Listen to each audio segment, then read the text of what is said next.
Choi again, and then I'm here with two guests. First, Mikey and Nero. Hello. Yeah. We just came back from Korea. Was it like fun trip? Pretty nice. Oh yes, I really enjoyed. I really had a blast. It was very interesting and exotic.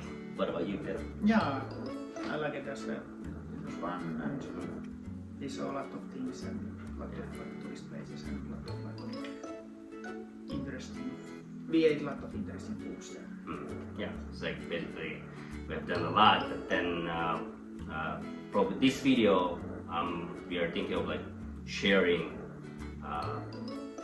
some kind of useful tips based on our experience, so that when you guys are traveling to Korea, then probably with these useful tips in your travel might be slightly easier and then more fun.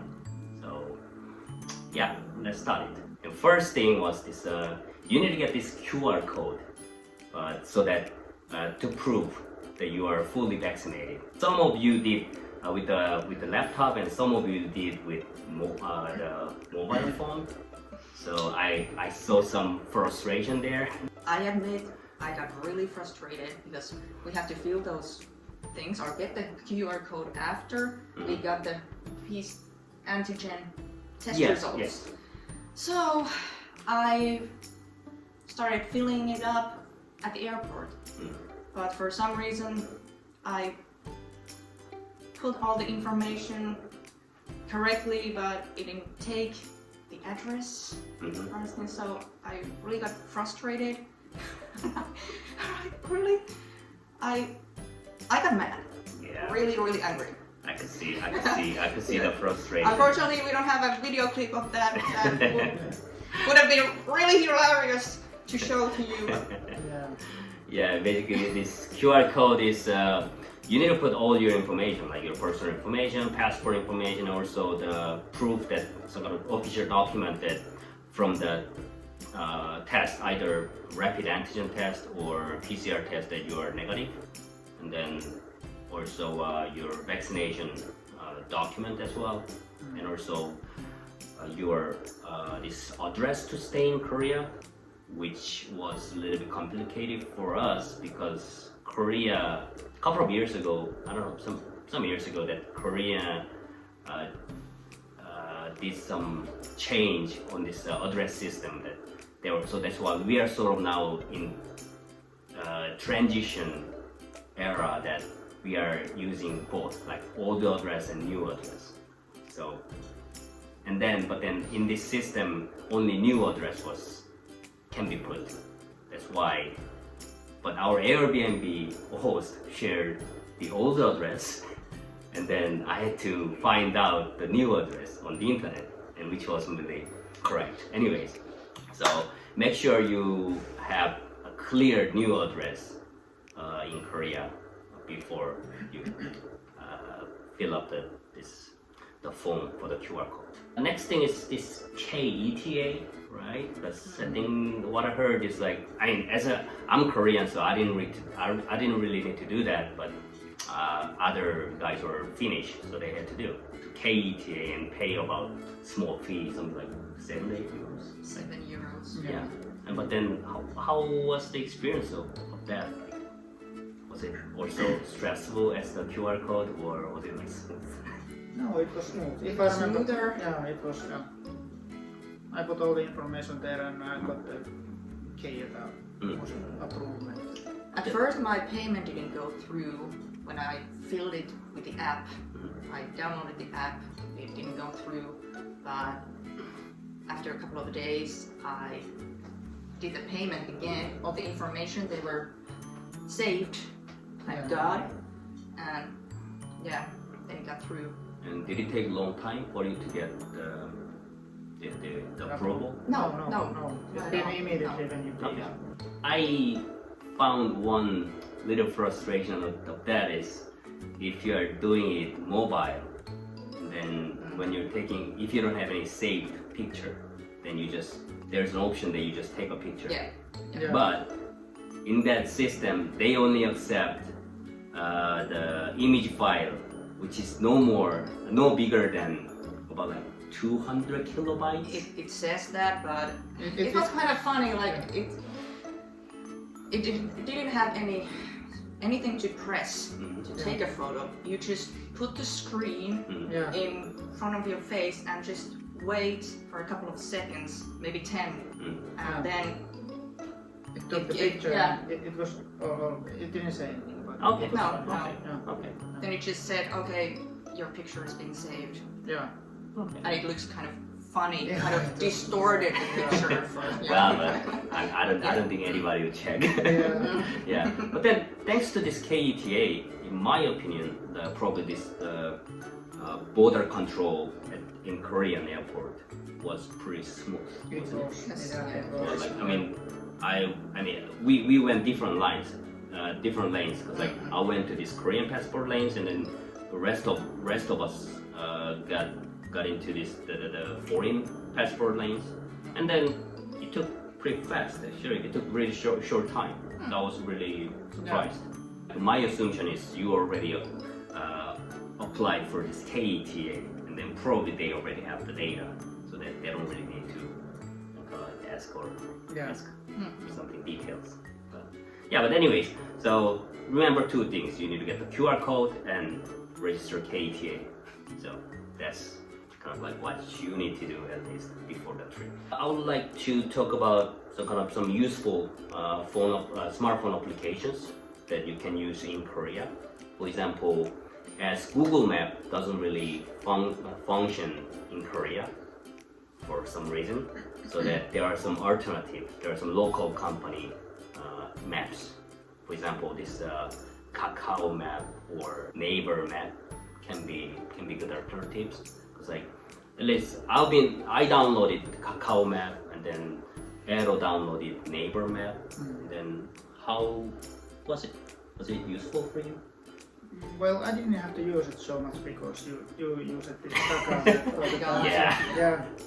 Well, yeah. Then, because like for me, it was also is pretty useful that there are like several ways. For example, it has this function of this journey planner, so it tells that okay, from point A to B and how to go, and then which transportation you need to take, with what time they are coming, so that it was pretty useful for me. And then second thing was I can find those, for example, like maybe restaurants. I can find them, and then I can see the reviews and then the ratings. So if it's maybe like 1 or half star, 1 star or something, then I'll probably avoid those places. Yeah, so it was also easy to find, useful to find places to go, like restaurants, pubs, or even some tourist attractions too, especially when we're in Seoul and such. So it was very useful. And then there's another application called like Kakao T, which you can call the taxi there. But in Korea, taxi fare was extremely cheap, in my opinion. What do you think? We shared that. So Yeah, we should. Yeah, Yeah. it was quite cheap, like a Yeah. couple of euros Yeah. per person.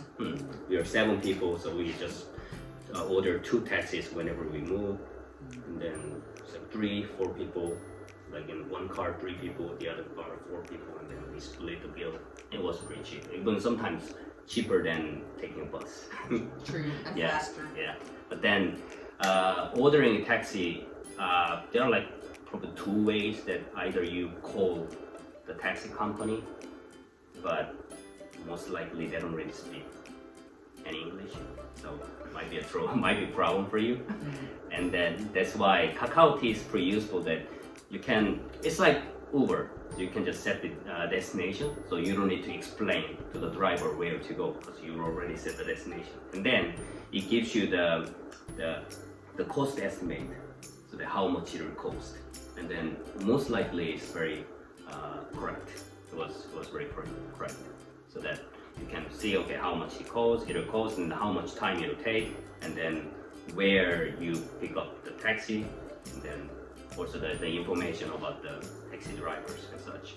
So that's kind of the app that I'm really recommending. And then other function can be, you can also check train tickets and then flight tickets and such. But for me, I didn't really have any Korean cell phone. That's why, because like to buy those tickets through this KakaoT, you need to go through this authentication. However, without Korean phone number, it was not possible. Was it so you had to be in Wi-Fi also? Yes.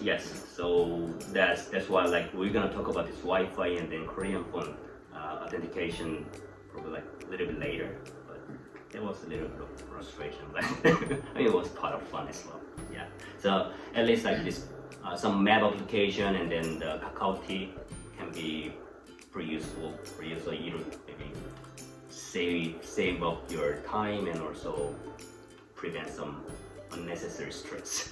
So yeah, it's definitely recommended to use. Next thing was this PCR test, because like our original plan was to get the test at the airport as soon as we arrived there, but somehow I insisted to go Seoul and then get the test there, and then we decided. I'm sorry about that actually. I was regretting it while we are going there. It took really long time. It took about like 2 hours. 2 hours, yeah, because actually normally before COVID-19, that there are many buses, airport buses, to go many places in Seoul directly, so which takes only like 1 hour. It was very comfortable, but thanks to COVID-19, they reduced the time. Like there are only like 5 buses per day. That's why metro is the most likely the only option other than taxi. So yeah, we took metro and then yeah, we have to switch. Yes, and then I was like, oh, also for me it's been 6 years, and then you know this kind of big city with many people isn't really my thing. So I was a little bit like stressed out. But then when we get to this hospital, it was on Sunday, so there were not many PCR test places open on Sunday. And then next day was also national holiday, so we needed to get PCR test within 72 hours upon arrival. But then we just decided, okay, just let's get it right away, so that we don't really need to worry about what if we get positive. So that then you have to be in quarantine for a week, and they sort of ruin your trip. And we found this one hospital, and we went there, and then actually the price was surprisingly low, because I checked with my sister. I asked my sister to call them and then check how much it would cost. And then they said it would cost about the same as the airport, something like 80,000. But when we got there, I mean, these guys are not really covered by this national insurance, but I did. So I paid about like 10 euros, but you paid like 20 euros. 20. Which Around was like 20, 18. Which was like a lot cheaper than the airport, because like, for example, airport was something like 60 or 70 euros. So I don't know, maybe if you just arrive there and then, unless you are in a hurry, then probably you could just go Seoul or other cities too, and then just get the test from there. I asked those guys that, do we have to do any do we have to report to the authorities about our test result? And they said, no, you don't need to. It's like the result will go to the government automatically. So that's why we just got this text message that okay, we got negative. However, that's why now we're gonna talk about this Korean phone issue.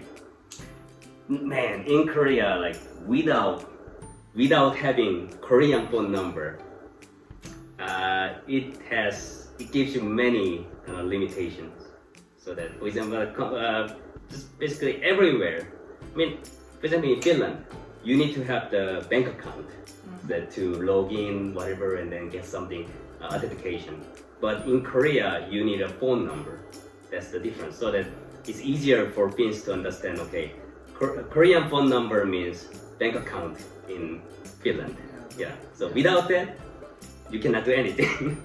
Yeah. So that was a little bit frustration. And also when we apply for this QR code and K-ETA, also they asked they asked also us to fill in the Korean phone number as well. Do you remember? Yes. That's why I just shared. And also the test results, the Yes. text message, Yeah. That's why I don't really. we got it in the Korean phone. Yeah. So Yeah. I don't know. I hope you have some kind of Korean friends, in Korea, so that you can use their number. At least for me, I use my sister's number living in Korea, so that she got all these kind of message bombs about our result, and then also Korean phone number is, as I told you before, that is when you are using KakaoT, and then if you want to book like flight tickets or like train tickets or bus tickets through that KakaoT app, you need to go through authentication and you need the Korean phone number.